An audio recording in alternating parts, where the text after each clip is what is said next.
65వ అధ్యాయం చూడండి. యెషయా గ్రంథం 65వ అధ్యాయం మొదటి వచనం, రెండవ వచనం.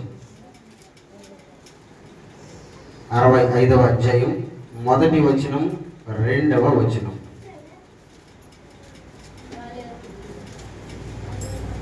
చదివేవారు. నా యొద్ద విచారణ చేయని వారిని నన్ను వెతికిన వారికి నేను దొరికితిని. నేనున్నాను, ఇదిగో నేనున్నాను అని నా పేరు పెట్టబడిన జనముతో చెప్పుచున్నాను. తమ ఆలోచనల అనుసరించి చెడు మార్గమున నడుచుకొడుచు లోబడి నల్లని ప్రజల వైపు దినమంతయు నా చేతులు చాపుచున్నాను. దేవుడు ఈ మాటలు మనందరి వినికిడిలో దీవించును గాక. చిన్న ప్రార్థన, పాస్టర్ అమ్మ ప్రార్థన చేస్తుంది. స్తోత్రం స్తోత్రం నాయన పరిశుద్ధుడా జీవమున బంగారు వందనాలు ప్రభువా మీ నామాన్ని స్తుతించుటకు మనపరచాము ప్రభువానికి స్తోత్రాలు దేవానికి వందనాలు స్తోత్రాలు ప్రభువా చదవబడిన వాటి భాగాలు బట్టి స్తోత్రాలు చెల్లించుకుంటున్నాము దాసుని ఆత్మధరించి నాయన మా అందరూ కలిసి రీతిలో కొత్త విషయాలు మధుమైన విషయాలు దాసుని దీవించి దేవాది దాసుని మాట ప్రతి ఒక్క బిడ్డకు దయచేయమని వారు మొత్తం మగడాలు తొలగించి నీ వాక్యానుసారిగా కృపాది కలిగి రాజయ్య మహాపరిషుద్ధ నామం తండ్రి. కూర్చుందామా? అందరూ కూర్చోండి.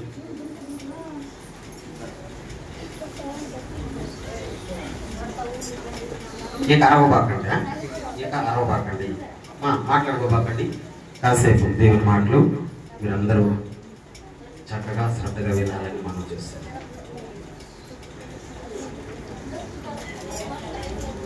మొట్టమొదటిసారి దేవునికి స్తోత్రాలు. మరొక పర్యాయం మందిరంలోకి వచ్చిన వాళ్ళకు ఈ మాటలు వింటున్న అందరికీ వందనాలు. అందరికీ వందనాలు, దేవుని స్తోత్రాలు. ఒక మంచి స్తోత్రం చెప్పండి. విడివిడిగా పోతుంది గొంతు. ఒకేసారి మంచి స్తోత్రం చెప్పండి. మెయిన్ ఈరోజు మంటల ఆదివారం, అందుకని మనం మంటలు ఎత్తుకొని గ్రామాంతా తిరిగాము. దావీదు కుమారునికే అరిసేసి వచ్చాం కదా. చాలా మంది జనాలకి మరి ఏంద్రా ఇల్లు అప్పుడప్పుడు చర్చిలో నుంచి బయటకు వచ్చి ఈ విధంగా అరుస్తున్నారు అనేటువంటి ఆలోచన అయితే చాలా మందికి ఉంటుంది.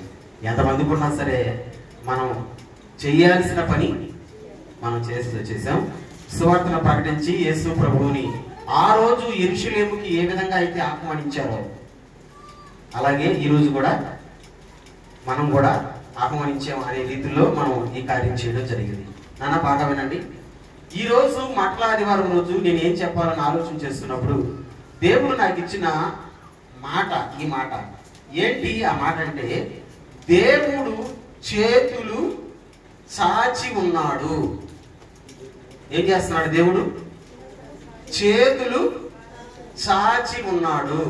సిలువలో యేసయ్య వేలాడడం మనందరికీ తెలుసు. చెప్పండి, ఏ విధంగా వేలాడాడు ఆయన? చేతులు చాచి యేసయ్య వేలాడాడు. ఎందుకు చేతులు చాచాడు? ఎవరి కోసం చేతులు చాచాడు అని మనం ఒక ప్రశ్న వేసుకుంటే దానికి సమాధానమే యెషయా గ్రంథం 65వ అధ్యాయం 2వ వచనం. ఎందుకు యేసయ్య చేతులు చాచాడు? ఎవరి కొరకు యేసయ్య చేతులు చాచాడు? చదవండి 2వ వచనం. యెషయా గ్రంథం 65వ అధ్యాయం 2వ వచనం.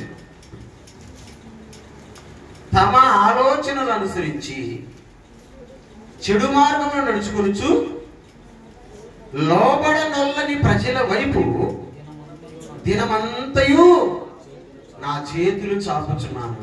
దేవుడు చేతులు చాపుచున్నాడంట. ఎవరి కొరకు? లోబడనొల్లని జనాలు లేదా ప్రజల కొరకు. బాగా వినాలి. ఎవరైతే లోబడరో వాళ్ళ కొరకు దేవుడు ఏం చేస్తున్నాడంట? చేతులు చాచున్నాడంట. బాగా వినండి. ఎందుకు లోపడరు అసలు మనుషులు? ఎందుకు లోపడడం లేదు మనుషులు? ఎందుకు లోపడటం లేదు? ఇప్పుడు ఎత్తు ఉంది, అది మనకు లోపడదు. అందుకు మనం ఏం చేస్తాం? ముక్కు పొడి చేస్తాం. ఏమంటుందండి? ముక్కుతాడు. ఆ ముక్కుతాడు ఉన్నంత వరకు ఆ ఎత్తు లోపడుతుందా? లోపడదా? లోపడుతుంది. కొన్ని దమ్ముకుట్లు ఉంటాయి, దొరకకుండా పరిగిస్తూ ఉంటాయి. అప్పుడు ఏం చేస్తాం? దానికి ఏదో ఒకటి కాలుకి ఇప్పుడు కొంచెం కొత్త ఫ్యాషన్, ఒక మొక్కని పొయ్యిని కడేస్తే అది పరిగెత్తింది అనుకో, దాని కాలు దెబ్బే దానికి తగలుతుంది కదా. అప్పుడప్పుడు ఏం చేస్తుందంటే, ఏమో నేను పరిగెత్తే కొద్దీ నాకు దెబ్బ తగులుతుంది అనుకుని చిన్నగా అంటే దాన్ని లోపరుచుకుంటున్నాం. మనం లోపరుచుకుంటున్నాం నానా, అన్నిటినీ లోపరుచుకుంటున్నాడు మనిషి. కానీ మనిషి మాత్రం దేవునికి లోపడడం లేదు. లోపడడం లేదు. ఎందుకు లోపడడం లేదు? అక్కడే ఉన్న ఆన్సర్. ఎందుకు లోపడడం లేదు? చదవండి, 2వ వచనం స్టార్టింగ్ లో ఉంది. ఎందుకు మనిషి దేవుని కొరకు దేవునికి లోపడడం లేదు? తమ ఆలోచనల అనుసరించి. ఇదండి మనిషి ఎందుకు దేవునికి లోపడడం లేదంటే, మనిషి ఏం చేస్తున్నాడంట? తమ ఆలోచనలను అనుసరించి నడుస్తున్నాడు. ఉన్నారా? ఉన్న వాళ్ళు స్తోత్రం చెప్పండి. మనిషి దేవునికి ఎందుకు లోపడటం లేదు? వాడి ఆలోచనలను. ఉదాహరణకి మనం ఇంతమంది ఉన్నాం కదా చర్చిలో. వచ్చినారా? చర్చిలో ఉన్నారా? ఉన్నాం కదా. ఒక్కొక్కరికి ఒక్కొక్క ఆలోచన ఉంటుంది. నా ఆలోచన వేరుగా ఉంటుంది, మీ ఆలోచనలు వేరుగా ఉంటాయి. ఒక్కొక్కరికి ఒక్కొక్క ఆలోచన ఉంటుంది. ఉంటుందా? ఉండదా? ఇప్పుడు నేను ఆలోచించినట్టే మీరు ఆలోచిస్తారా? పోనీ మీరు ఆలోచించినట్టు నేను ఆలోచిస్తానా? ఆలోచించలేం కదా. అందుకని బైబిల్ అంటుంది, వారికి వచ్చిన ఆలోచనలు ఎవరైతే అనుసరించి నడుస్తారో వాళ్ళు దేవునికి లోపడ్డారట. ఈ రోజు చాలా మంది ఉన్నారు దేవునికి లోపడిన వాళ్ళు. దేవుడు ఒకటి చెప్తే వీళ్ళు ఇంకోటి చేస్తారు. సూపర్ రా. దేవుడు చెప్పింది చెయ్యరు, చెప్పని దాన్ని చేస్తారు. రకరకాలైనటువంటి జనాలు ఉన్నారు. ఎవరికి నచ్చినట్టు, ఎవరి ఆలోచనకు వచ్చినట్టు వాళ్ళు నడుస్తున్నారు. వాళ్ళు అట్లా నడుస్తున్నారు కాబట్టి చెప్పండి, దేవునికి లోపడడం లేదు, ఆయనకు లోపడడం లేదు. ఆ లోపడం వల్లనేటువంటి ప్రజల వైపు యేసయ్య ఏం చేస్తున్నాడంట? చేతులు చాపుకున్నాడు. దేవునికి స్తోత్రం. అసలు మనం ఆలోచించాల్సిన ఒక విషయం ఏంటంటే, వాళ్ళు లోబడడం లేదు కదా, వాళ్ళు నీ మాట వినడం లేదు కదా, నువ్వు ఎందుకయ్యా చేతులు చాచడం? అంతే కదా. నువ్వు ఎందుకు చేతులు చాచడం అంటే, దేవుడు అంటాడు, వాళ్ళ మీద నాకున్న ప్రేమ అలాంటిది. ఇప్పుడు లోబడకపోయినా ఇంకొకసారి లోబడతారు, ఇంకొకసారి లోబడకపోయినా ఇంకొకసారి లోబడతారు అనేటువంటి ఆ ప్రేమను బట్టి లోబడన ప్రజల వైపు నా చేతులు చాచి ఉన్నాను. ఎస్, దేవుడు అంటున్నాడు, నీ ఆలోచనలు అనుసరించి నడుచుకుంటూ నాకు లోపడకుండా పోతున్నావు కదా, నీ కోసమే నా చేతులు చాచి నిన్ను పిలుస్తున్నాను అంటున్నాడు. బిడ్డ, నేను ఒక మాట చెప్పనా, దేవుడు ప్రేమామయుడు. చెప్పండి, దేవుడు. గట్టిగా సౌండ్ పెట్టండి. దేవుడు. సౌండ్ తగ్గించమనలా, పెంచమన్నా. దేవుడు ప్రేమామయుడు కాబట్టే నువ్వు లోబడకపోయినా చేతులు చాచున్నాడు. నీ కొరకు దినమెల్లా చేతులు చాచున్నాడు. అవును, ఎందుకంటే ఆయన ప్రేమ అలాంటిది, ఆయనకు మన మీద ఉన్న ప్రేమ అలాంటిది. బిడ్డ, ఎందుకు నేను చెప్తున్నానంటే, ఈ లోబడనటువంటి ప్రజలు వాళ్ళకు ఇష్టం వచ్చినటువంటి ఆలోచనలు వాళ్ళు అనుసరించి నడుస్తున్నారు. అది ఇప్పుడు వచ్చిన జబ్బు కాదు, అది ఇప్పుడు మనుషుల్లో పుట్టిన ఇప్పుడు కొత్త దిగులు కాదు. అది అనాది కాలం నుంచి దేవునికి లోబడకుండా ఉండేటువంటి మనస్తత్వం మనిషికి వచ్చేసింది. ఇప్పుడు వచ్చిన జబ్బు కాదు అది. అనాది కాలం నుంచి, అంటే ఇంతకు ముందు కాలం నుంచే మనిషి దేవునికి లోబడటం మానేశాడు. అవునండి. ఇప్పుడు ఫస్ట్ మనిషి పేరు చెప్పండి. ఫస్ట్ మనిషి పేరు చెప్పండి. ఏమో ఉన్నారా? ఫస్ట్ మనిషి పేరు చెప్పండి. లోబడ్డా దేవునికి? లోబడ్డా? అక్కడే పుట్టింది ఆ పురుగు, లోపడకూడదు అని. దేవుడు తినవద్దు అన్న ఆ పండు తినేసాడు, లోపడడం మానేశాడు. అవును, ఈరోజు కూడా చాలా మంది దేవునికి లోపడడం లేదు. ఆయనేమో ప్రేమిస్తూనే ఉన్నాడు, ఆయనేమో ఇష్టపడుతూనే ఉన్నాడు, కానీ వీళ్ళు మాత్రం లోపడడం లేదు. అందుకని ప్రభు అంటాడు, నా చేతులు చాచున్నా, మాట్లాడిన రోజు యేసయ్య అంటున్నాడు, నా చేతులు చాచున్నా, ఇకనైనా నీ ఆలోచనలను పక్కన పెట్టి నా దగ్గరకు వచ్చేయి, నా దగ్గరకు. ఎందుకంటే యేసయ్య మనలను ప్రేమిస్తున్నాడు. నమ్మిన స్తోత్రం. ఎంత ఘోర పాపినైనా సరే యేసయ్య ప్రేమిస్తున్నాడు. మట్లాదివారం స్పెషల్ ఏంటంటే యేసయ్య యెరూషలేముకి వచ్చిన దినంగా మనం చూస్తాం. ఎక్కడికి వచ్చాడు? గట్టిగా చెప్పండి, ఎక్కడికి వచ్చాడు? యేసయ్య తన జీవితంలో 11 సార్లు వచ్చాడు యెరూషలేముకి. ఎన్నిసార్లు? 11 సార్లు వచ్చాడు. బాగా వినండి. నువ్వు ఒక ఊరికి వెళ్తున్నావంటే, మాట మాటికి పోతున్నావంటే, ఆ ఊరు నీ దృష్టిలో ఎలా ఉంటుంది? నీకు నచ్చితే పోతావా, నచ్చకపోతే పోతావా? ఇప్పుడు ఒక ఊరికి పోయాము, అక్కడ అది నచ్చలా మనకు, రెండోసారి పోతావా? అక్కడ బాగుందిరా నాయన, ఎందుకంటే అక్కడ పరిస్థితులు బాగలేవు, నాకు నచ్చలేదు కాబట్టి నేను పోను అంటావు. అది నచ్చితే మాట మాటికి పోతాం. యేసయ్య 11 సార్లు ఎక్కడ కూడా బాగదనండి, యేసయ్య సువార్త చేసినటువంటి ప్రాంతాల్లో అన్ని సార్లు ఒక దగ్గరికి ఎప్పుడు కూడా ఆయన పోలా. కేవలం యెరూషలేముకు మాత్రమే 11 సార్లు వచ్చాడు యేసయ్య. ఇప్పుడు చెప్పండి, యేసయ్యకు యెరూషలేము అంటే ఇష్టమా? ఇష్టం లేనట్ట? ఇష్టం. ఇష్టం. ఎందుకు ఇష్టం? ఎవరైనా చెప్పగలరా? యెరూషలేము అంటే ఎందుకు ఇష్టం? అనవాకండి. ఎందుకు ఇష్టం?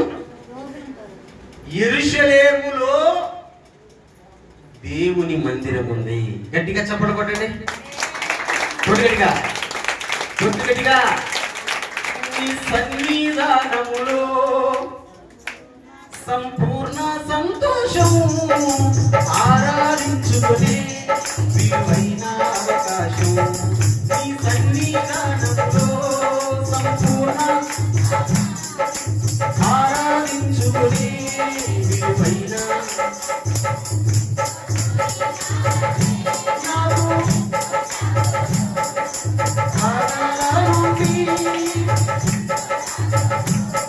కోల్పోయినవన్నీ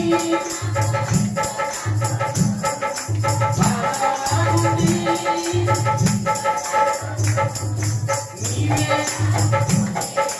నీవే నీవే నీవే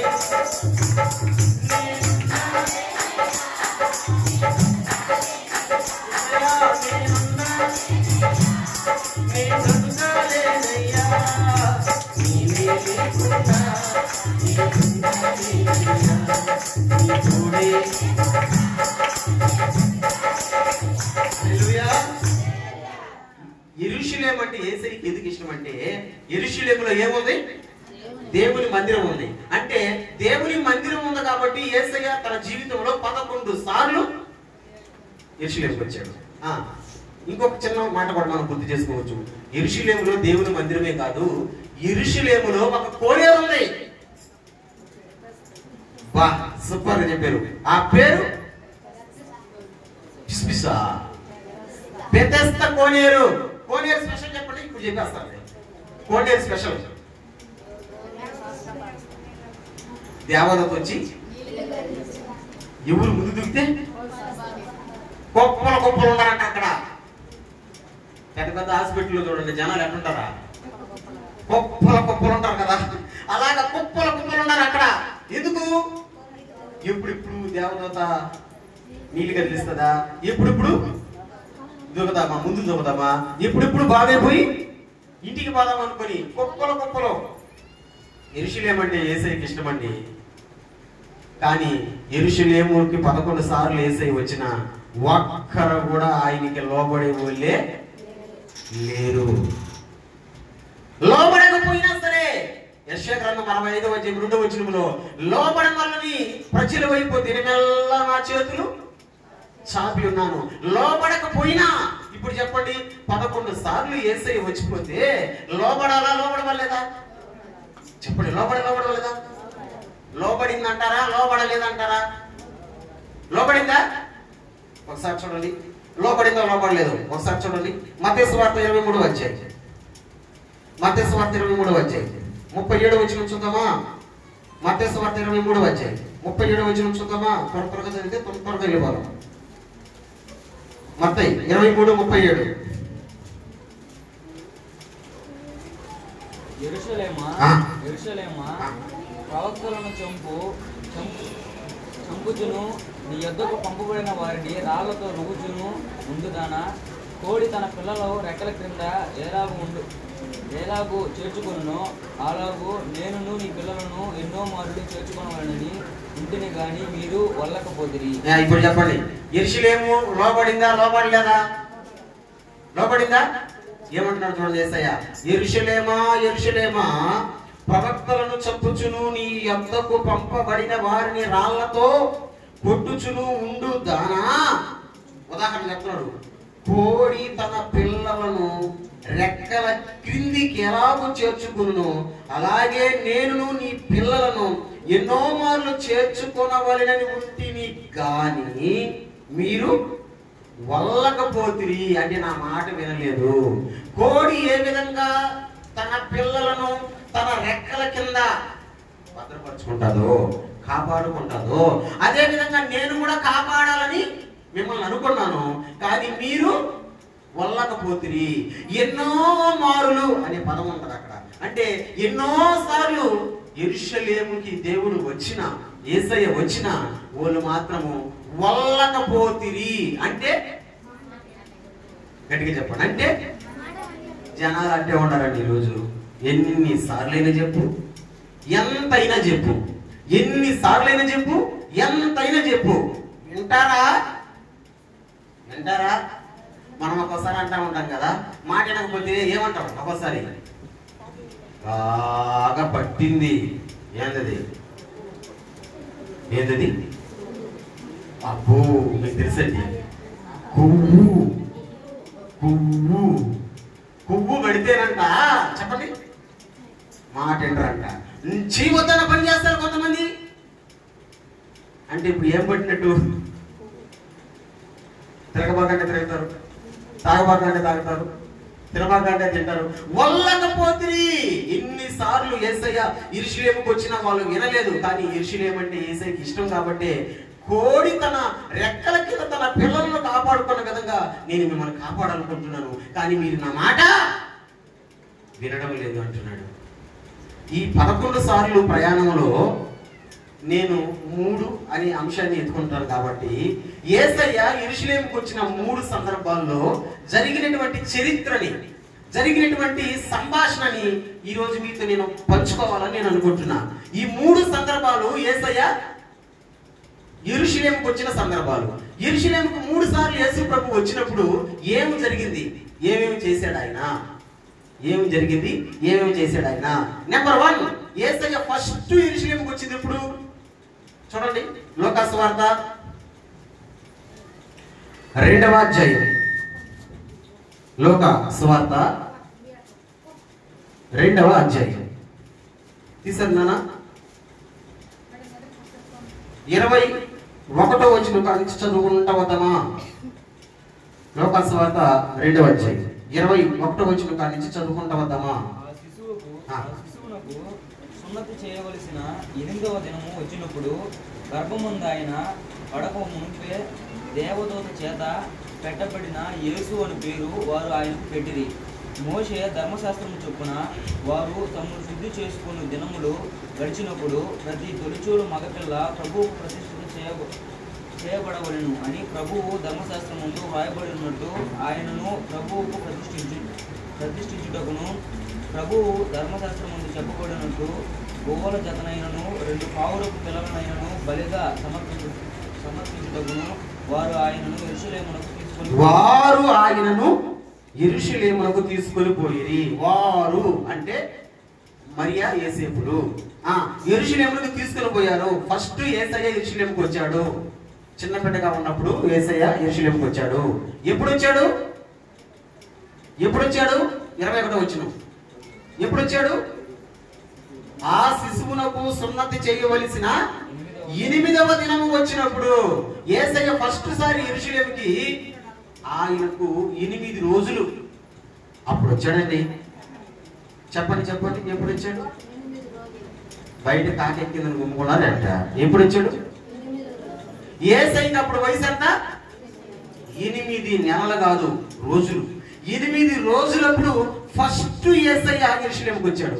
ఆయన 11 సార్లు ప్రయాణంలో మొట్టమొదటిసారి యేసయ్యకి 8 రోజులు వయసు. ఉదాహరణకి మనం మన బిడ్డలకి పురుడు చేసుకుంటాం కదా, ఎన్ని రోజులకి అమ్మా? 9వ రోజు. ఆ 9ని ఎవరు కనిపెట్టారో మనకు తెలియదు, కానీ బైబిల్ ప్రకారంగా పురుడు ఎప్పుడు చేయాలా? 8వ రోజు చేయాలా. సున్నతి దినం అన్నారు కదా, 8వ రోజు చేయాలా. కానీ మన వాళ్ళు సరి దినం. అది ఏమి దినం అంట? ఇప్పుడు చచ్చిపోయే వాళ్ళు సరి సంవత్సరంలో చచ్చిపోరా? పుట్టే వాళ్ళు సరి సంవత్సరంలో పుట్టరా? ఖచ్చితంగా పుడతారు, ఖచ్చితంగా పోతారు. కానీ మనోళ్ళు అది సరి దినము అని అంటారు కదా. అందుకని ఏ రోజు చేసుకుంటాం? 9వ రోజు చేసుకుంటాం. మొత్తానికి యేసయ్య యెరూషలేముకు వచ్చినటువంటి ప్రయాణాల్లో మొట్టమొదటి ప్రయాణం ఆయనకి ఎంత వయసు అప్పుడు? మాట్లాడాలా? ఎన్ని రోజులు? హల్లెలూయా, హల్లెలూయా. అప్పుడు ఒక అద్భుతం జరిగిందండి అక్కడ. యేసయ్య ఫస్ట్ సారి యెరూషలేముకు వచ్చినప్పుడే అక్కడ ఒక అద్భుతం జరిగింది. ఏంటి ఆ అద్భుతం అంటే, ఆ యెరూషలేము మందిరంలో ఒక భక్తుడు లేదా ఒక ప్రవక్త ఉన్నాడు. ఆయన పేరు సుమోయేను. టాటా సుమో అంటారు కదా, సుమోయేను. చెప్పండి, ఆయన పేరు సుమోయేను ఉన్నాడు అక్కడ. సుమోయేను ప్రార్థన చేస్తూ ఉన్నాడు. ప్రార్థన చేస్తుంటే అతనికి దేవుడు ఒక వాగ్దానం ఇచ్చున్నాడు. ఏంటా వాగ్దానం అంటే, సుమోయేను, నన్ను చూసిన తర్వాతే నువ్వు చనిపోతావు. అంటే నన్ను చూసిన దాకా నువ్వు చచ్చిపోవు, నువ్వు బ్రతికే ఉంటావు అనేటువంటి ఒక వాగ్దానం ఇచ్చున్నాడు దేవుడు సుమోయేనుకి. సుమోయేను ఎదురు చూస్తున్నాడు. ఇంకా ఇప్పుడు ఇశ్రాయేలును విమోచించేటువంటి వాడిని నా కళ్ళారా నేను చూస్తాను అని ఎదురు చూస్తున్నాడు సుమోయేను. సుమోయేను ఎదురు చూస్తున్న ఆ రోజు రానే వచ్చింది. యేసుక్రీస్తు ప్రభుని మరియా యేసేపులు 8 రోజుల బిడ్డప్పుడు యెరూషలేముకి తీసుకొచ్చారు. ఆ 8 రోజుల బిడ్డని యేసయ్యను ఆ సుమోయేను చూసి ఒక మాట అన్నాడు. అసలు అద్భుతమైన మాట. ఒకసారి చూడండి, 29వ వచనం. 29వ వచనం, 2వ అధ్యాయంలోనే 29వ వచనం. నాదా ఇప్పుడు నీ మాట చొప్పున సమాధానముతో నీ దాసుని పోనిచ్చుచున్నావు. ఒకసారి చెప్పండి ఈ మాట నాతో పాటు. నాదా, ఫీలింగ్ తో చెప్పండి. నాదా, ఫీలింగ్ తో చెప్పండి అన్న, ఫీల్ అవుతా చెప్పండి అన్నమాట. నాదా ఇప్పుడు నీ మాట చొప్పున సమాధానముతో నీ దాసుని పోనిచ్చుచున్నావు. యేసయ్య 8 రోజులప్పుడే యెరూషలేములో ఒక అద్భుతం చేశాడు. ఏంటి అద్భుతం చేశాడంటే, సుమోయేను అనేటువంటి ఒక వ్యక్తి ప్రాణాన్ని నెమ్మదిని దయచేశాడు. ఏమి దయచేశాడు? అందుకే కదా ఆయన అన్నాడు, నాదా ఇప్పుడు నీ దాసుని ఎట్ట పోనిస్తున్నావు? ఇక నేను చచ్చిపోతానయ్యా. ఎలా చచ్చిపోతాను? సమాధానంతో. నా ప్రాణానికి నెమ్మదిచ్చావు యేసయ్యా, నా ప్రాణానికి నెమ్మదిచ్చావు. ఇప్పుడు మీరు చెప్పండి, చనిపోయేటువంటి వాళ్ళు ఎవరైనా సమాధానంతో చచ్చిపోతారా? చనిపోతారా? చచ్చిపోయే వాడినైనా లేపి, బాబు నువ్వు హ్యాపీగా చచ్చిపోతున్నావా అంటే ఏమంటారు? అయ్యా, చచ్చిపోయేటప్పుడు ఎవరైనా హ్యాపీగా చచ్చిపోతారా? చచ్చిపోయి 100 సంవత్సరాలు బతికినటువంటి ఆ వ్యక్తినైనా సరే చివరి స్టేజ్లో నన్ను హాస్పిటల్కి తీసుకోకండి, నన్ను బతికించండి, ఇంకొద్ది రోజులు నేను ఉండాలని ఉంది, నేను బ్రతకాలని ఉండదు అని అంటారే కానీ ఎవరు కూడా అయ్యా నాకు అన్ని కోరికలు తీరిపినాయి, నేను అనుకున్నటువంటి నెరవేర్ చేశాను, నేను ఇప్పుడు సమాధానంతో పోతాను అని అంటారా? అనరు. కానీ సుమోయన అంటున్నాడు, సమాధానంతో పోలించుచున్నావు. అంటే అర్థమైందంటే 8 రోజులప్పుడే యేసయ్య యెరూషలేముకు వచ్చినప్పుడు సుమోయను అనేటువంటి ఆ వ్యక్తికి ప్రాణాన్ని, నెమ్మదిని దయచేశాడు. ప్రాణానికి, గట్టిగా చెప్పండి, ప్రాణానికి. మన దేవుడు ఎలాంటి వాడు? ప్రాణానికి నెమ్మదిని ఇచ్చేవాడు. నమ్మిన గట్టి స్తోత్రం చెప్పండి. మన దేవుడు ఎలాంటి వాడు? ప్రాణానికి నెమ్మదిని ఇచ్చేవాడు. డబ్బు మనకు నెమ్మదిని తీసుకొని రాదు, వస్తువులు మనకు నెమ్మదిని తీసుకొని రావు, లేదా బంధు బలగాలు మనకు నెమ్మదిని తీసుకొని రావు. ఒక మనిషి ప్రాణానికి నెమ్మది ఎప్పుడు వస్తుందంటే కేవలం దేవుడు మాత్రమే నెమ్మదిని తీసుకొస్తాడు. అర్థమవుతుందంటారా కదా? ఎట్లా తీసుకొస్తాడంటే నెమ్మది, ఇప్పుడు చూడండి, ఒక మనిషి ప్రాణానికి నెమ్మదిని ఎప్పుడు దేవుడు ఎట్లా తీసుకొస్తాడంటే కీర్తన గ్రంథం 119వ కీర్తన చూడండి. ఒక మనిషి ప్రాణానికి దేవుడు నెమ్మదిని ఎప్పుడు తీసుకొని వస్తాడు, ఎలా తీసుకొస్తాడు? 119వ కీర్తన 50వ వచనం చూద్దామా? 119వ కీర్తన 50వ వచనం చూద్దాం. ఈ వాక్యము ఆ.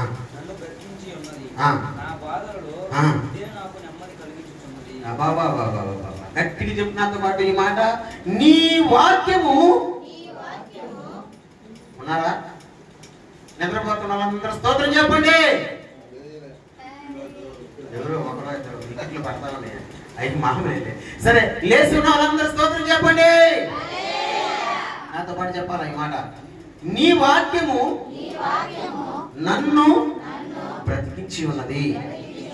నా బాధలో, గట్టిగా నా బాధలో, గట్టిగా నా బాధలో ఇదే నాకు నెమ్మది కలిగించుచున్నది.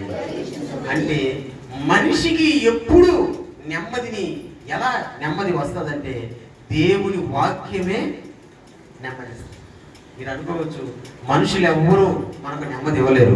నెమ్మది మనకు ఎలా వస్తుందంటే ఆయన వాక్యం. అందుకే వాక్యాన్ని చదవాలి, వాక్యాన్ని వినాలి. వాక్యాన్ని చదవాలి, వాక్యాన్ని వినాలి. ఎందుకు వినాలి, ఎందుకు చదవాలి అంటే వాక్యమే మనకు నెమ్మదిని కలిగిస్తుంది. హల్లెలూయా. ఇప్పుడు చెప్పండి, 8 రోజుల వయసప్పుడు యేసయ్యను యెరూషలేముకు తీసుకొచ్చారు. అది ఫస్ట్ సారి యేసయ్య యెరూషలేముకు రావడం. యెరూషలేముకు వచ్చినప్పుడు అక్కడ ఒక అద్భుతాన్ని దేవుడు చేశాడు. ఏంటి అద్భుతం? ఒక మనిషి ప్రాణానికి నెమ్మదినిచ్చాడు. సుమోయన ప్రాణానికి నెమ్మదినిచ్చాడు. అంటే మన దేవుడు ఎలాంటి వాడు? బాధలో ఉన్నటువంటి వాళ్ళకు నెమ్మదినిచ్చేవాడు. ఈ రోజు నువ్వు ఏ బాధలో వచ్చిన్నావో మందిరానికి, ఈ రోజు నువ్వు ఏ బాధలో వచ్చి కూర్చొని ఉన్నావో నాకు తెలియదు. కొంతమంది మొఖాలు నేను చూస్తుంటే మీ మొఖాలు నల్లగా కనిపిస్తున్నాయి. నాకు తెల్ల లైట్లో కూడా నల్లగా కనబడుతున్నాయి. నాకు ఎందుకు కనబడుతున్నాయి అంటే ఏదో బాధ లోపల ఉంది. బాధ ఉంటే మన మొహం ఎట్లుంటది? నువ్వు ఫేర్ అండ్ లవ్లీ పూసుకో, పౌడర్ రుద్దుకో, ఏమైనా చేసుకో, కానీ అది ఎట్ట కనబడుతుంది? నల్లంగానే కనబడుతుంది. చాలా మంది అంటూ ఉంటాం కదా, ఏమే మనిషి నల్లంగా పెట్టుకోవద్దు మూతి, నల్లంగా పెట్టుకోవద్దు ముఖం అని అంటారు కదా. అట్లా బాధ నీలో ఉన్నప్పుడు నీ ముఖం అలాగే కనబడుతుంది, నల్లంగా కనబడుతుంది. మీకు ఒక శుభవార్త చెప్పనా? ఎవరైతే బాధలో ఉంటారో ఆ బాధలో ఉన్నటువంటి వాళ్ళకు దేవుడు నెమ్మదిని ఇచ్చేవాడు. ఏ రూపములో అంటే వాక్యము రూపములో. స్తోత్రము. వాక్యము వింటున్న మీ అందరి జీవితాలలో దేవుడు బాధను తొలగించి నెమ్మదిని దయచేయును గాక. నెమ్మదితో మన కుటుంబాలను నింపును గాక. ఎస్, మన దేవుడు నెమ్మదిని ఇచ్చే దేవుడు. నువ్వు ఏ బాధలో వచ్చినా సరే నాన్న పర్వాలేదు రా, నీ బాధను తొలగించి నీ బాధను తీసి పారేసి ఏమిస్తాడంట? నెమ్మదిని. 8 రోజుల వయసప్పుడు యేసయ్య యెరూషలేములో సుమయోనికి చేసినటువంటి కార్యం అంటే యేసయ్య నెమ్మదిని ఇచ్చేవాడు ప్రాణానికి. ఒకటి చెప్పేశారు, తొందరగా వెళ్ళిపోతాను నేను. నెంబర్ 2, రెండోసారి యేసయ్య వచ్చాడు. చెప్పగలరా ఎప్పుడు వచ్చాడు? 12 సంవత్సరాలప్పుడు వచ్చాడు. ఫస్ట్ 8 రోజులప్పుడు వచ్చాడు. సెకండ్ 12 సంవత్సరాలప్పుడు. తల్లిదండ్రులు మళ్ళీ తీసుకొచ్చారు యేసయ్య. 12 సంవత్సరాలప్పుడు తీసుకుని వచ్చాడు. ఈ 12 సంవత్సరాలప్పుడు కూడా ఒక అద్భుతాన్ని చేశాడు యేసయ్య యెరూషలేములో. చెప్పగలరా ఏంటి అద్భుతం? ఏంటి అద్భుతం? వచ్చారా పస్కా పండుగకి? వాళ్ళతో పాటు వస్తున్నాడు అనుకుని తల్లిదండ్రులు వెళ్ళిపోయారు. ఒక రోజు ప్రయాణం నడిచిగారు. ఇప్పుడు చెప్పండి, ఒక్క రోజులో మనం ఎంత దూరం నడుస్తాం? ఒక్క రోజులో ఎంత దూరం నడుస్తాం? ప్రయాణం అంటే అప్పట్లో వాహనాలు ఏమైనా లేవు కదా, ఎక్కడ పోవాలన్నా నడిచే కదా. ఒక్క రోజు మనం ఎంత దూరం నడుస్తాం? ఉదాహరణకి నెల్లూరుకి వెళ్తామా? ఒక్క రోజు నడవలేమా? నడవచ్చు. అంటే ఎన్ని సంవత్సరాలు, ఎన్ని కిలోమీటర్లు? అన్ని బలేదులే, 60 వేసుకుందాం. అంటే ఒక్క మనిషి ఒక రోజుకి ఎన్ని కిలోమీటర్లు? ఇప్పుడు యెరూషలేమును వదిలిపెట్టేసి ఎన్ని కిలోమీటర్లు వెళ్ళిపోయారు మరియా యేసేపులు? ఆలోచన చేస్తే ఏమయ్యా అని అంటే, మా వెనక వస్తున్నాడు కావాలా, బంధువులతో వస్తున్నాడు కావాలా, స్నేహితులతో వస్తున్నాడు కావాలా అనుకుని చూసుకోకుండా ఒక రోజు ప్రయాణం వెళ్ళిపోయారంటే వీళ్ళు. వెళ్ళిపోయి చూస్తే యేసయ్య వాళ్ళతో పాటు రావడం వల్ల అప్పుడు 12 సంవత్సరాల వయసు. మళ్ళీ వాళ్ళ తల్లిదండ్రులు అంటే మరియా యేసేపులు మళ్ళీ ఎత్తుకుంటా వెనక్కి వచ్చారు. ఎత్తుకుంటా వెనక్కి వస్తే 12 సంవత్సరాలప్పుడు యేసయ్య మందిరంలో కూర్చో ఉన్నాడు. ఆయన చుట్టూరు పెద్ద పెద్ద నాయకులు, ధర్మశాస్త్రాన్ని బోధించే బోధకులు, శాస్త్రులు, మత పెద్దలు అందరూ కూర్చొని ఉన్నారు.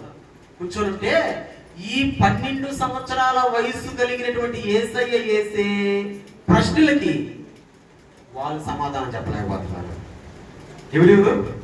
మత నాయకులు, శాస్త్రులు, ధర్మశాస్త్రాన్ని బోధించే వాళ్ళు 12 సంవత్సరాల బాలుడు వేసే ప్రశ్నలకి. ఇప్పుడు ఉదాహరణకి 12 సంవత్సరాల పిల్లడు, నీకు ఎంత వచ్చిన వయసా? 10. ఇప్పుడు ఈ పిల్లడు వేసే ప్రశ్నకి మనం సమాధానం చెప్పలేమా? లేదు. నీకెంత వయసా? అబ్బా కరెక్ట్గా ఎన్ని సంవత్సరాలు అంట? 12. ఈడు ఒక ప్రశ్న వేస్తే మనం సమాధానం చెప్పలేమా? ఒకవేళ ఈడేసే ప్రశ్నకి నేను కానీ సమాధానం చెప్పలేకపోతే నేను దండగా, అంతే కదా. అందరూ ఏమంటారు, ఊరు ఎంత పిల్లడు, చిన్ని పిల్లోడు ఓడేసిన ప్రశ్నకి నేను సమాధానం చెప్పలేకపోవడం ఏంటి అని అనుకుంటారు కదా. 12 సంవత్సరాలప్పుడే యేసయ్య చేసే ప్రశ్నలకి అక్కడ కూర్చున్న వారు ఒక్కరు కూడా సమాధానం చెప్పడం వల్ల అక్కడ ఒక అద్భుతమైన మాట రాశారు. ఒకసారి చూడండి ఆ మాటని, ఒకసారి చూడండి. లోకాసు వార్త 2వ అధ్యాయం 46, 48 వచనాలు చూద్దాం. లోకాసు వార్త 2వ అధ్యాయం 46, 48 వచనాలు చూద్దాం. అసలు భలే ఉంటుంది ఆ మాట. అక్కడ చూడండి. 3 దినములైన తరువాత ఆయన దేవాలయంలో బోధకుల మధ్య కూర్చుని వారి మాటలను ఆలకించుచు వారిని ప్రశ్నలు అడుగుచూ ఉండగా చూచిరి. చదువు. ఆయన మాటలు వినిన వారందరూ ఆయన కఠినమును ప్రత్యుత్తరములకును విస్మయం ఉండిరి. ఆయన తల్లిదండ్రులు ఆయనను చూచి మిక్కిలి ఆశ్చర్యపడి. యేసయ్య మాటలకు తల్లిదండ్రులు ఆశ్చర్యపడ్డారంట. అక్కడ చూడండి, వారి మాటలను ఆలకించుచు వారిని ప్రశ్నలు అడుగుచుండగా చూచిరి. ఆయన మాటలు వినిన వారందరూ ఆయన ప్రజ్ఞకు ప్రత్యుత్తరమునకు విస్మయముందిరి. మత నాయకులు, పెద్దలు, శాస్త్రులు అందరూ యేసయ్య దెబ్బకు విస్మయం. చెప్పండి ఏంటది? భీష్ముడా? విస్మయం అంటే ఆశ్చర్యం, అయోమయం. యేసయ్య దెబ్బకు వాళ్ళందరూ మధ్యలో పోతున్నాయి. తల్లిదండ్రులకు కూడా ఆశ్చర్యం, అక్కడున్న వాళ్ళకి ఆశ్చర్యం, తల్లిదండ్రులు కూడా ఆశ్చర్యం. యేసయ్య ఎలాంటి వాడంటే ఆశ్చర్య కార్యములు చేసేవాడు. గట్టిగా చెప్పలు కొడదామా? గట్టిగా. యేసయ్య ఎలాంటి కార్యాలు చేసేవాడు? మాట్లాడండి. యేసయ్య ఎలాంటి కార్యాలు చేసేవాడు? 12 సంవత్సరాలప్పుడే తల్లిదండ్రులు ఆశ్చర్యపోయారు. మరియమ్మ అనుకుంటుంది, యేసేపా అంటే వాళ్ళ ఆయనకి నేను చెప్తున్నా, యేసేపా మన బిడ్డేనా ఇంకెవరన్నా? ఇదే కదా ఆశ్చర్యం అంట కాదా? ఇప్పుడు మీ బిడ్డ బాగా ప్రయోజకుడు అయిపోయాడు అనుకో, పెద్ద వాళ్ళు నాయకుల చేత సన్మానం తీసుకుంటున్నారు అనుకో, అప్పుడు నీకేమనిపిస్తుందా? వీడు నా కడుపులో పుట్టిన బిడ్డేనా చూడరు. ఎక్కడ పోయాడు? ఏ స్టేజ్కి పోయాడు? ఏ రేంజ్కి పోయాడు? అవునా కదా? అవునా కదా? ఆశ్చర్యపోతారు కదా. యేసయ్య 12 సంవత్సరాలప్పుడే ఆ మందిరంలో యెరూషలేములో రెండవసారి యేసయ్య వచ్చినప్పుడు యేసయ్య మాట్లాడుతున్న మాటలకు వాళ్ళ తల్లిదండ్రులు ఆశ్చర్యపడ్డారు. అక్కడున్న శాస్త్రులు మతకనాను విస్మయం పొందారు. ఎస్, మన దేవుడు ఎలాంటి వాడంటే ఆశ్చర్య కార్యములు చేసేవాడు. గట్టి స్తోత్రం చెప్పండి గట్టిగా గట్టిగా. చిన్న పల్లవి అందరం కలిసి రెడీ, పల్లవి వరకు రెడీ. ఆశ్చర్యకరుడా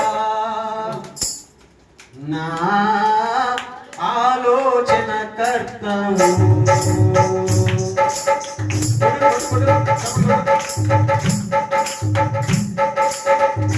ఆశ్చర్యకరుడా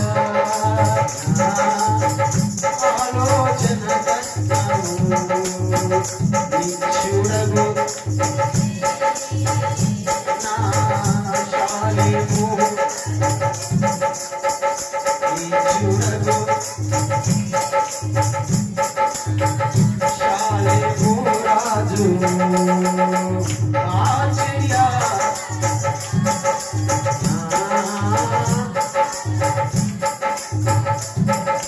హల్లెలూయా.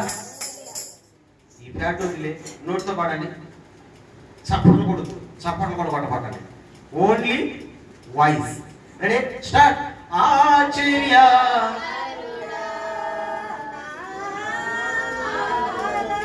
ఏ చీలు పాకున్నారు మీరా?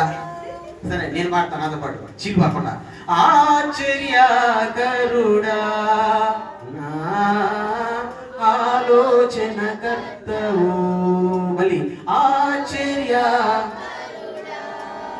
నా ఆలోచన కర్తవు, నీ చూడగు తండ్రివి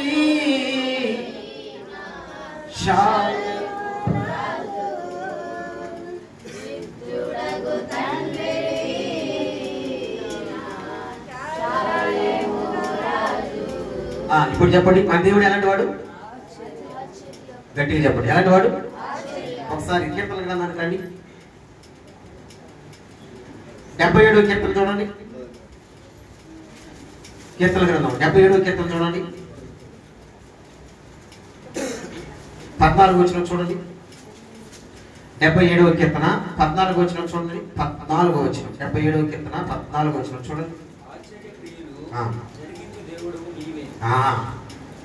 అయిపోయిందా? ఫస్ట్ లైన్ లో చెప్పేసాడు చూడండి. 77వ కీర్తన 14వ వచనం నాతో పాటు చెప్పండి. ఆశ్చర్య క్రియలు జరిగించు దేవుడవు నీవే. గట్టిగా చెప్పండి. ఆశ్చర్య క్రియలు జరిగించు దేవుడవు నీవే. అరవో గట్టిగా. ఆశ్చర్య క్రియలు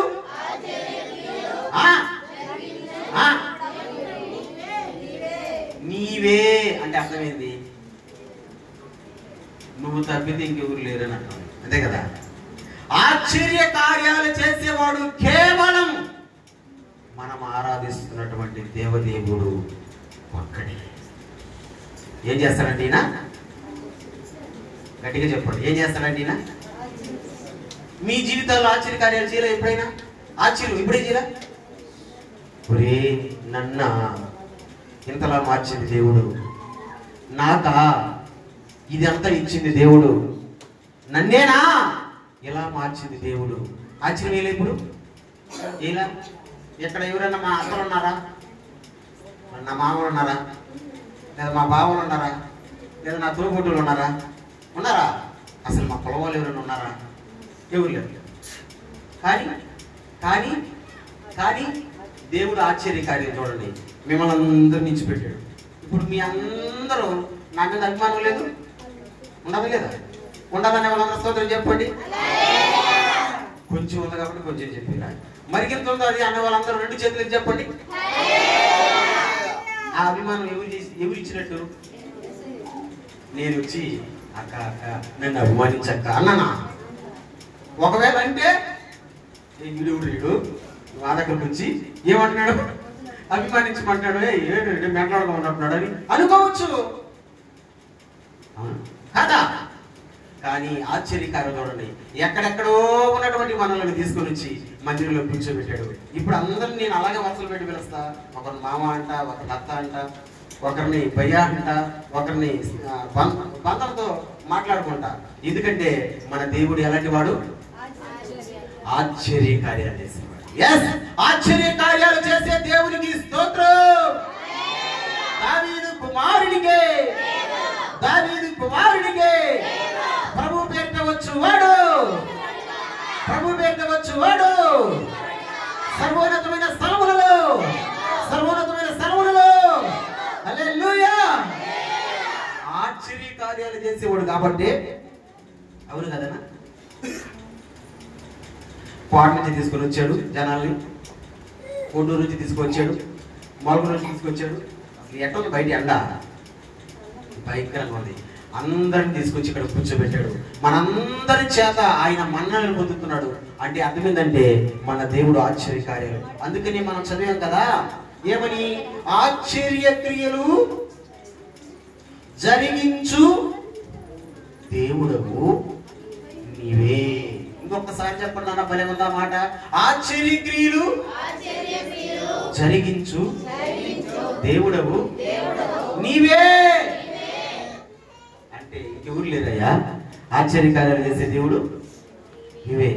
కావాలంటే చూడండి, దేవుడు యెరూషలేమునకు యేసుక్రీస్తు ప్రభు వచ్చినప్పుడు ఆ 12 సంవత్సరాల వయసప్పుడే యెరూషలేములో ఉన్న వాళ్ళ తల్లిదండ్రులకు ఆశ్చర్యం వేసింది, ఉన్నటువంటి మత నాయకులకు కూడా ఆశ్చర్యం వేసింది. ఎందుకంటే ఆయన మోపకాంతడు, ఆయన ఆశ్చర్యకరుడు.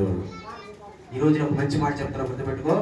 దేవుడు మందిరంలోకి వచ్చిన మనకైతే నేను ఈ వాక్యం వింటున్న ప్రతి ఒక్కరి జీవితంలో ఈ రోజు నుంచే దేవుడు ఆశ్చర్య క్రియలు జరిగించునుగాక. నీ ఊహకు కూడా అందదు ఆశ్చర్యం. నిజమే, నీ ఊహకు కూడా అందనటువంటి ఆశ్చర్యం. ఎందుకంటే నేను అనుభవిస్తున్నా. ఏంది? దేవుని యొక్క ఆశ్చర్య కార్యాలు నేను అనుభవిస్తున్నాను. ఆ సాక్ష్యం పంచుకుంటాను నేను ఖచ్చితంగా మీటింగ్లో, మన మీటింగ్స్లో ఖచ్చితంగా పంచుకుంటాను. ఎందుకంటే దేవుడు మన జీవితాల్లో చేస్తున్నటువంటి ఆశ్చర్య కార్యాలు. 12 సంవత్సరాల వయసప్పుడు యేసు వచ్చాడు, అందరికీ ఆశ్చర్యం. 2 సందర్భాలు చెప్పేశా. యేసు ప్రభు 11 సార్లు యెరూషలేముకు వస్తే ఫస్ట్ సారి ఎప్పుడు వచ్చాడు అమ్మా? 8 రోజులు ఎప్పుడు వచ్చాడు? ఏం చేశాడమ్మా? ప్రాణానికి నెమ్మదించాడు. రెండోసారి ఎప్పుడు వచ్చాడు నాన్న?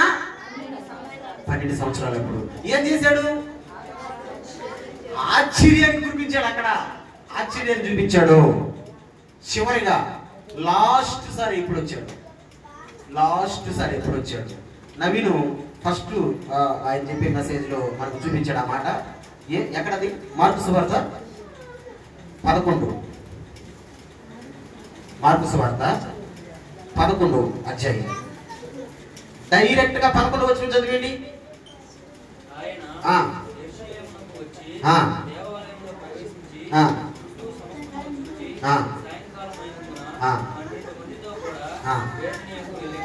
యెరూషలేముకు వచ్చాడు యేసయ్య లాస్ట్ సారి, 11వ సారి, లాస్ట్ సారి.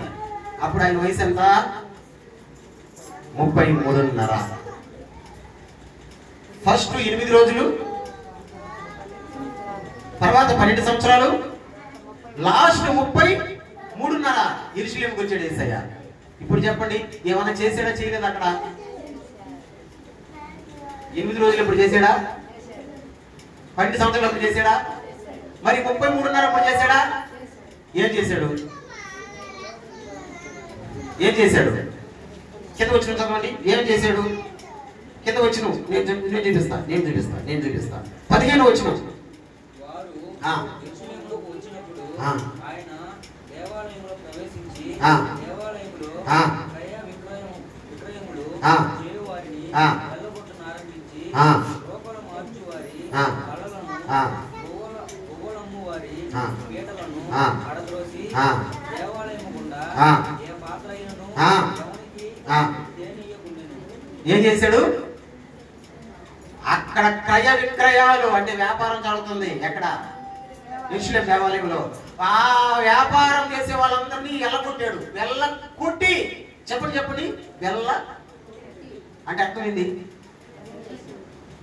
మెత్తంగా పంపించలా, కొట్టి మరీ పంపించాడు. బాగా వినండి. యేసయ్యకు విపరీతమైన కోపం వచ్చిన సందర్భం ఈ సందర్భం. యేసయ్యకి విపరీతమైన కోపం వచ్చిన సందర్భం. చాలా మంది డైలాగులు వేస్తారు. ఏమనంటే, దేవుని బిడ్డలు కదా మీరా, ఏమి రాకూడదంట అంటే దేవుని బిడ్డ మనిషి కాదు అందుకని ఏం రాకూడదు. ఏ బలమైన కారణం ఉంటే కోపం రావాలా? అర్థం కాలేదా? బలమైన కారణం ఉంటే మీకు ఒక మంచి మాట చెప్తే గుర్తుపెట్టుకుంటా. మనకు బాగా కోపం వచ్చి అలిగిపోయి ఆ కోపం తగ్గిపోయింది అనుకో, కోపం తగ్గిపోయిన తర్వాత వచ్చే ప్రేమ డబల్ ప్రేమ ఉంటుంది. అర్థం కాలేదా? ఇప్పుడు నీ బిడ్డ మీద నీకు బాగా కోపం వచ్చేసింది, లాగి రెండు సరుకులు వేసేసావు. ఇప్పుడు ఏమవుతుందా బిడ్డ? నడుస్తుంది, ఏడుస్తుంది. ఏడ్చినప్పుడు నీ కోపం తగ్గిపోయింది. తగ్గిపోయిన తర్వాత ఇప్పుడు ఏం చేస్తావు? ఎత్తుకుని పెట్టు ముద్దులేస్తావు. నా బంగారం కొండ కదా, అమ్మ నా వరాలు కొండ కదా అని తీసుకొని పోయి డబ్బులు నీ కాడ లేకపోయినా అంగట్లో అప్పచలు కొనిస్తావు. అప్పుడైనా ఎందుకు కొనిచ్చావు? అంత ప్రేమ ఎందుకు పొంగుని వచ్చిందే? కోపం వచ్చిపోయింది కాబట్టి ప్రేమ పొంగుకొని వచ్చింది. ఈ విషయం చాలా మందికి తెలియదు. కోపాలు రావాలా? కోపం వచ్చి తగ్గిపోయిన తర్వాత చూడండి డబుల్ డోస్ ఉంటుంది ఆ ప్రేమ. హల్లెలూయా, గట్టిగా హల్లెలూయా. యేసయ్యకి కూడా కోపం వచ్చిందండి. అక్కడ బలమైన కారణం ఏంటంటే, వినాలి. యేసయ్యకు బలమైన కోపం రావడానికి బలమైన కారణం ఏంటంటే, ఇందాక చదివి వచ్చిన మళ్ళీ రిపీట్ చేయండి. 11 వచ్చిన బలమైన కారణం. అక్కడ ఎందుకు కొట్టాడు, ఎందుకు తరివేశాడు వాళ్ళని? బలమైన కారణం ఒకటి చూడండి. 11 వచ్చిన మళ్ళీ చదువు. దేవాలయంలో ప్రవేశించి చుట్టూ సమస్తమును చూచి సాయంకాలమైనందున 12 మందితో కూడా బేతనీయకు వెళ్ళెను. మీకు అర్థమైందా? ఏమన్నా వివరించాలా? నేను నిదానంగా చదువుతా, బాగా వినండి. యేసయ్య కోపం రావడానికి కారణం, ఆయన యెరూషలేమునకు వచ్చి దేవాలయములో ప్రవేశించి చుట్టూ సమస్తమును చూచి సాయంకాలమైనందున 12 మందితో కూడా బేతనీయకు వెళ్ళెను. ఏమని అర్థమైందా? వివరిస్తాను చూడండి. యేసయ్య యెరూషలేముకు వచ్చాడు, దేవాలయంలో ప్రవేశించాడు, చుట్టూ సమస్తమును చూచాడు. ఏం చూశాడు? యెరూషలేములో జరుగుతున్న వ్యాపారాన్ని చూశాడు. యెరూషలేములో జరుగుతున్న గందరగోళాన్ని చూశాడు. అక్కడ ప్రార్థనలు జరగడం లేదు, అక్కడ మొత్తం బిజినెస్ జరుగుతుంది. దానిని యేసయ్య చూశాడు. ఇప్పుడు యేసయ్య వచ్చి చూసేటప్పుడు అక్కడ ఉండే వ్యాపార వ్యక్తులు ఎవరు యేసయ్యను చూడాలా? చూసుంటారు. అప్పుడు వాళ్ళు ఏమనుకోవాలా? ఏమో యేసయ్య వచ్చిపోయాడా, వెళ్ళాడైనా, కాబట్టి మనం జాగ్రత్తగా ఉండాలరా, ఒక అవకాశం ఇచ్చాడు మనకు, జాగ్రత్త ఉండాలరా అని అనుకొని ఆ వ్యాపారాన్ని ముగించేసి ఉంటే బాగున్నాను. ఆయన వచ్చి చూసుకుని వెళ్ళిపోయినా పోతే పోయినాడులే అనుకుని మళ్ళీ యథాప్రకారం మరుసటి రోజు మళ్ళీ క్రయ విక్రయాలు చేయడం మొదలు పెట్టాడు. అందుకే యేసయ్య కోపం వచ్చింది. అరే నేను నిన్న రాలా వచ్చా చూసా, నేను ఒక అవకాశం ఇస్తే మీరు మారతారని, అయినా మారలేదే. అందుకు వచ్చింది యేసయ్య కోపం. ఎందుకు వచ్చింది? యెరూషలేములో యేసయ్య కోపం. నేను ఒక అవకాశం ఇచ్చినా నన్ను చూసి కూడా మారలేదే, నన్ను చూసి కూడా మారలేదే. ఇప్పుడు మీరు గమనించండి నాన్న, మనం చాలా రకాలుగా తెలుసో తెలియకో కొన్ని తప్పిదాలు పొరపాట్లు చేస్తుంటాం. మారేదానికి దేవుడు ఒక అవకాశం మనకి ఇచ్చాడు అనుకో, వెంటనే ఏం చేయాలి మనం? చెప్పండి, ఏం చేయాలా? మారకపోతే మనిషే కాదు, మారిన వాడు మనిషే కాదు. ఒక అవకాశం దేవుడు ఇచ్చినప్పుడు ఏం చేయాలా? మారాలా. చిన్న ఉదాహరణ, యేసయ్య సమరయ స్త్రీకి అవకాశం ఇచ్చాడా ఇవ్వలేదా? గట్టిగా చెప్పండి, ఇచ్చాడా ఇవ్వలేదా? ఏం అవకాశం? మారేదానికి అవకాశం ఇలా మారిందా మారలేదా? మారింది. ఎలాంటిదమ్మా సమరయ స్త్రీ? ఎలాంటిది? ఎంతమంది మొగుళ్ళు ఇంకా తెలీదా? అసలు ఒక ఆరు నుంచి ఎంతమంది మొగుళ్ళు ఉండాలా?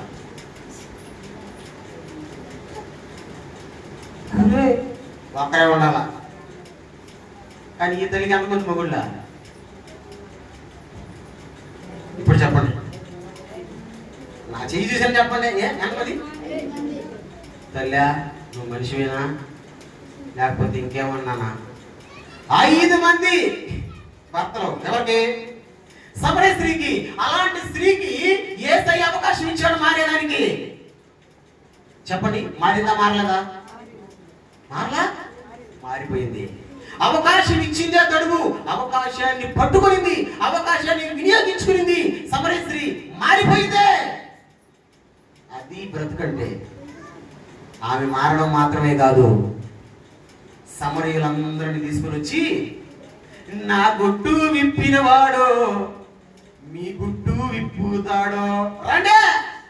యాకోబు బావి దగ్గర కూర్చో ఉన్నాడు బోధకుడు. యేసయ్య నా గురించి నా గుట్టు విప్పాడు, నన్ను మారేదానికి, నన్ను మార్చేదానికి అవకాశం ఇచ్చాడు.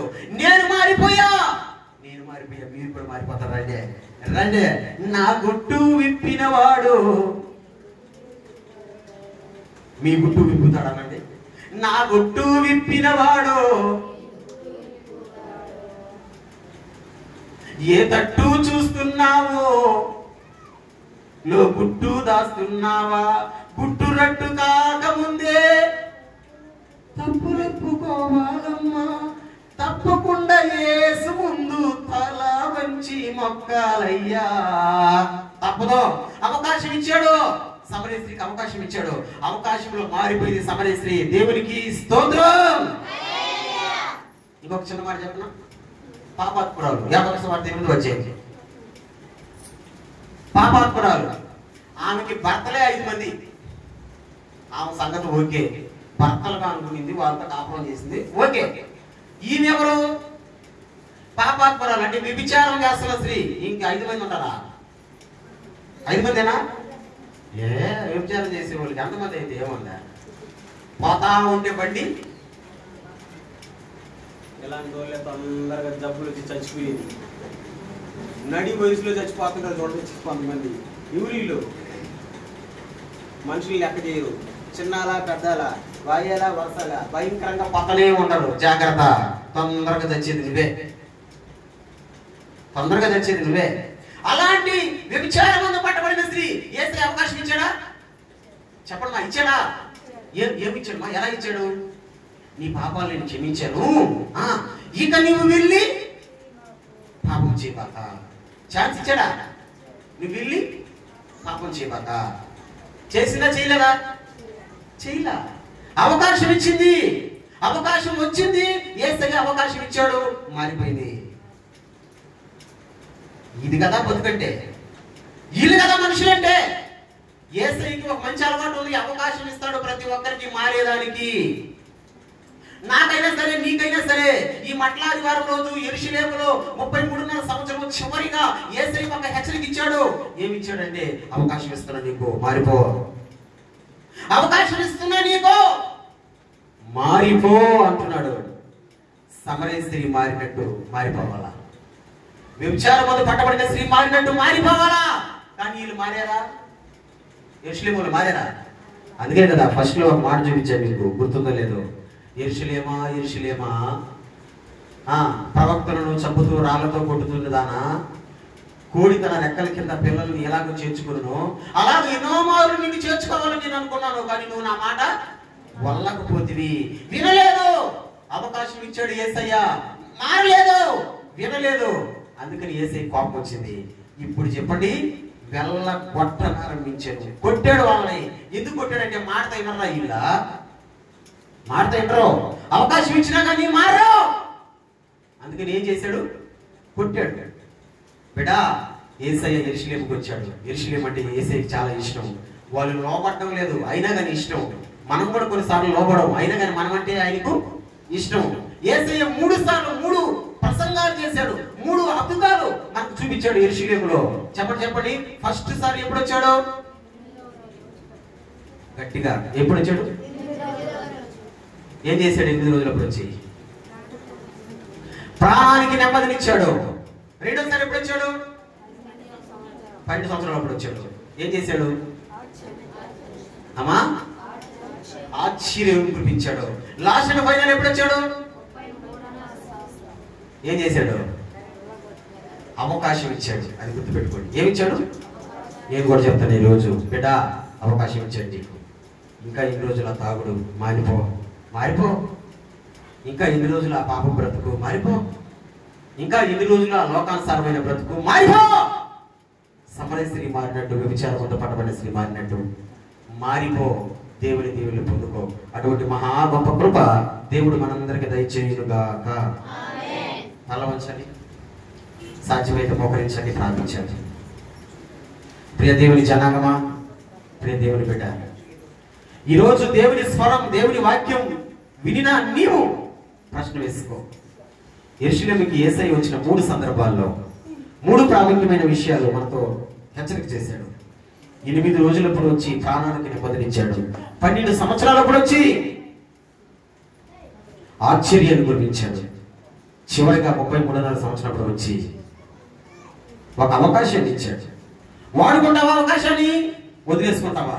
వదిలేసుకుంటే యేసయ్య చేతులు దెబ్బలు తింటావు. నువ్వు కొట్టాడు కదా, వాళ్ళని వెళ్ళగొట్టాడు కదా. ఆ కొట్టకు ముందే నువ్వు మారిపో. ప్రభువా, నా పాత రోత బ్రతుకు నీ పాదాల చేత పెడుతున్నానయ్యా, నా పాత జీవితాన్ని నీకు సమర్పిస్తున్నానయ్యా. ఈ మండల ఆదివారం రోజు ప్రభువా, నా పాత బ్రతుకు మారిపోవును గాక. యేసయ్యలో నూతనమైన బ్రతుకును దేవుడే దయచేయును గాక. అవును ప్రభువా, దయచేయి. అవకాశం ఇచ్చిన దేవుడు తండ్రి, మళ్ళీ అవకాశం మాకు వస్తుందో రాదు మాకు తెలియదు. ఈ రోజు మీరు అవకాశం ఇచ్చారు ప్రభువా, మార్చండి. ప్రార్థించండి.